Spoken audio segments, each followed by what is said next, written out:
सभी को जय माता की। प्रिय बंधुओं, हिंदू धर्म में शारदीय नवरात्र बहुत ही धूमधाम से मनाए जाते हैं। यह त्योहार मां आदिशक्ति दुर्गा की उपासना का है। हिंदू पंचांग के अनुसार शारदीय नवरात्र आश्विन माह के शुक्ल पक्ष की प्रतिपदा तिथि से प्रारंभ हो जाते हैं। नवरात्रि के 9 दिनों में मां दुर्गा के 9 अलग अलग स्वरूपों की विधि विधान से पूजा और अर्चना की जाती है। नवरात्रि के पहले दिन लोग घट की स्थापना, कलश स्थापना करके मां भगवती का स्वागत करते हैं।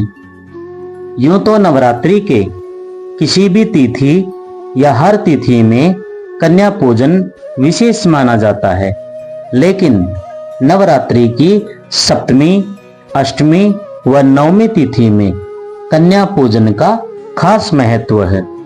आइए जानते हैं शारदीय नवरात्र घट स्थापना का मुहूर्त, सप्तमी, अष्टमी और नवमी तिथि के बारे में और घट स्थापना का मुहूर्त क्या है। देखिए, साल 2025 में शारदीय नवरात्र का पर्व 22 सितंबर सोमवार से शुरू होगा। प्रतिपदा तिथि प्रारंभ होगी 22 सितंबर को प्रातःकाल 1:23 पर। प्रतिपदा तिथि समाप्त होगी 23 सितंबर यानी कि अगले दिन प्रातःकाल 2:55 पर। घट स्थापना किस समय करें, शुभ मुहूर्त क्या है, वो भी आप जान लें।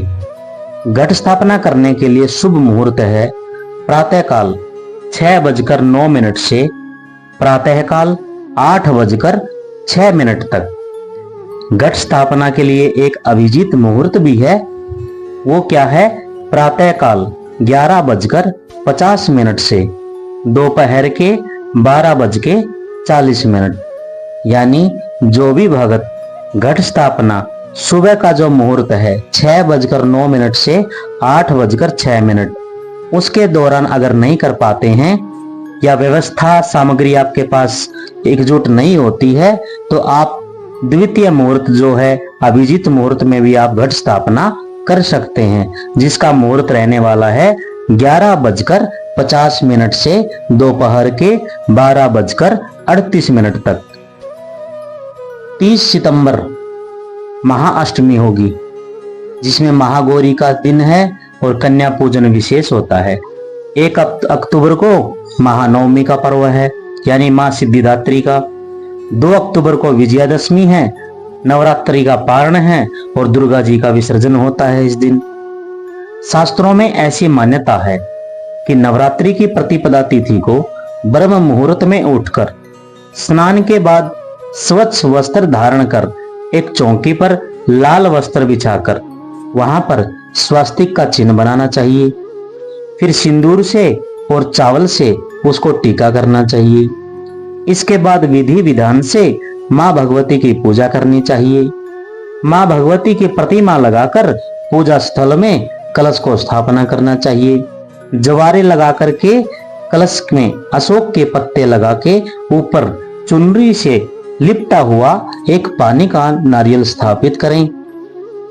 अब अम्बे मां का आवाहन करें और अखंड दीपक जला करके विधिवत मां भगवती से आराधना करें कि हे जगत जननी, हे मां भगवती, त्रिपुर सुंदरी मां आदिशक्ति, आप हमारे घर में आइए और हम आपकी पूजा कर रहे हैं। हमारे द्वारा की गई पूजा को आप स्वीकार कीजिए। साल 2025 नवरात्रि बेहद शुभ है। इस बार माता रानी हाथी पर सवार होकर आएगी, जो समृद्धि का कारक माना जाता है। इस बार नवरात्रि 9 दिन की जगह 10 दिनों की होगी। तो वहीं नवरात्रि के दौरान 24 सितंबर को चंद्रमा का तुला राशि में प्रवेश होगा, जहां पहले से ही मंगल ग्रह बैठे हुए हैं। इन दोनों ग्रहों की युति से एक विशेष और शुभ योग महालक्ष्मी राजयोग का निर्माण हो रहा है, जो कि बहुत ही शुभ है। तो ऐसे में आप माँ भगवती का कलश पूजन, अखंड दीपक एवं विधिवत पूजा आप सुबह के समय और दोपहर के मुहूर्त में आप कर सकते हैं। सभी को जय माता की।